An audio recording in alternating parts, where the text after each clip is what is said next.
Hello my dear friends, आज हम जिस टॉपिक के बारे में जानने वाले हैं उस टॉपिक का नाम है भारत निर्वाचन आयोग, जिसे हम इंग्लिश में इलेक्शन कमीशन ऑफ इंडिया तथा शॉर्ट में ECI के नाम से भी जानते हैं। तो दोस्तों आइए सबसे पहले हम देखते हैं भारत निर्वाचन आयोग क्या है और इसकी शुरुआत कब हुई थी। भारत निर्वाचन आयोग एक स्वायत्त एवं अर्ध न्यायिक संस्थान है, N autonomous and quasi judicial institution, जिसका गठन भारत में स्वतंत्र एवं निष्पक्ष रूप से भारत के विभिन्न प्रातिनिधिक संस्थानों में प्रतिनिधि चुनने के लिए किया गया था। भारतीय चुनाव आयोग की स्थापना 25 जनवरी 1950 को की गई थी। इसके स्ट्रक्चर के बारे में हम देखते हैं। आयोग में वर्तमान में एक मुख्य चुनाव आयुक्त और 2 चुनाव आयुक्त होते हैं। जब यह पहल 1950 में गठित हुआ था, तब से 15 अक्टूबर 1989 तक केवल मुख्य निर्वाचन आयुक्त सहित यह एक एकल सदस्यीय निकाय था। 16 अक्टूबर 1989 से 1 जनवरी 1990 तक यह RVS शास्त्री, जो कि मुख्य निर्वाचन आयुक्त, और निर्वाचन आयुक्त के रूप में SS धनोवा और VS सहगल सहित 3 सदस्यीय निकाय बन गया। 2 जनवरी 1990 से 30 सितंबर 1993 तक यह एकल सदस्यीय निकाय बन गया और फिर 1 अक्टूबर 1993 से अब तक यह 3 सदस्यीय निकाय बन गया है। हम देखते हैं चुनाव आयुक्त की नियुक्ति एवं कार्यविधि के बारे में।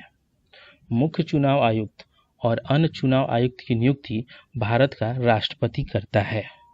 मुख्य चुनाव आयुक्त का कार्यकाल 6 वर्ष या आयु 65 वर्ष होने तक, जबकि अन्य चुनाव आयुक्तों का कार्यकाल 6 वर्ष और आयु 62 साल, जो भी पहले हो तब तक होता है।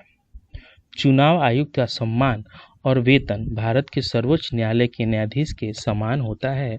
मुख्य चुनाव आयुक्त को संसद द्वारा महाभियोग इम्पीचमेंट के जरिए ही हटाया जा सकता है।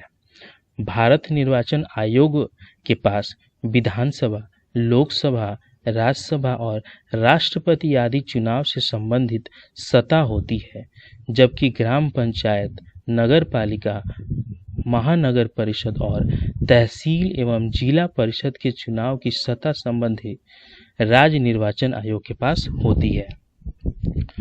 निर्वाचन आयोग का कार्य तथा उसकी कार्य प्रणाली के बारे में हम देखते हैं। निर्वाचन आयोग के पास यह उत्तरदायित्व है कि वह निर्वाचन का पर्यवेक्षण, निर्देशन तथा आयोजन करवाए। वह राष्ट्रपति, उपराष्ट्रपति, संसद, राज्य विधानसभा के चुनाव करता है, निर्वाचन नामावली तैयार करता है, राजनीतिक दलों का पंजीकरण करता है, राजनीतिक दलों का राष्ट्रीय, राज्य स्तर के दलों के रूप में वर्गीकरण, मान्यता देना, दल या निर्दल को चुनाव चिन्ह देना इसके मुख्य कार्यप्रणाली के अंतर्गत आते हैं। सांसद या विधायक की अयोग्यता पर राष्ट्रपति राज्यपाल को सलाह देना, गलत निर्वाचन उपायों का उपयोग करने वाले व्यक्ति को निर्वाचन के लिए आयोग घोषित करना इसके निर्वाचन आयोग के प्रमुख कार्य हैं। निर्वाचन आयोग की शक्तियों के बारे में हम जानेंगे। इसकी क्या क्या शक्तियां हैं।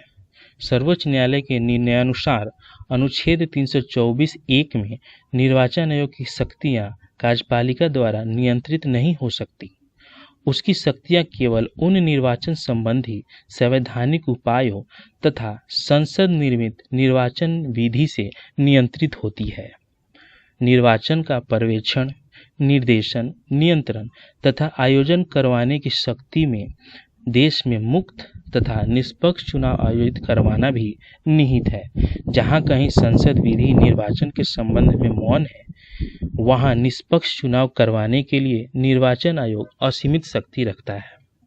यद्यपि प्राकृतिक न्याय, विधि का शासन तथा उसके द्वारा शक्ति का सदुपयोग होना चाहिए। निर्वाचन आयोग की शक्तियां निर्वाचन विधियों की पूरक है, न कि उस पर प्रभावी तथा वैध प्रक्रिया से बनी विधि के विरुद्ध प्रयोग नहीं की जा सकती है। यह आयोग चुनाव का कार्यक्रम निर्धारण कर सकता है, चुनाव चिन्ह आवंटित करने तथा निष्पक्ष चुनाव करवाने के निर्देश देने की शक्ति रखता है। सुप्रीम कोर्ट ने भी इसी शक्तियों की व्याख्या करते हुए कहा है कि वह एकमात्र अधिकरण है जो चुनाव कार्यक्रम निर्धारित करे, चुनाव करवाना केवल उसी का कार्य है।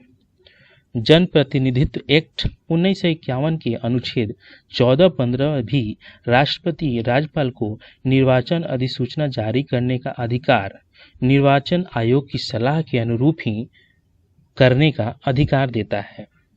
निर्वाचन आयोग विधायिका निर्मित विधि का उल्लंघन नहीं कर सकता है और न ही ये स्वेच्छापूर्वक कार्य कर सकता है। इसके निर्णय न्यायिक पुनरीक्षण के पात्र होते हैं।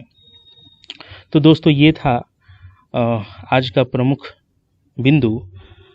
आशा करते हैं आपको ये वीडियो पसंद आई होगी। आप हमारे इस चैनल को ज़्यादा से ज़्यादा शेयर और सब्सक्राइब करें, जिससे हमारे और भी कई दोस्तों के साथ ये जानकारी हम साझा कर सकें। बहुत बहुत शुक्रिया आपका।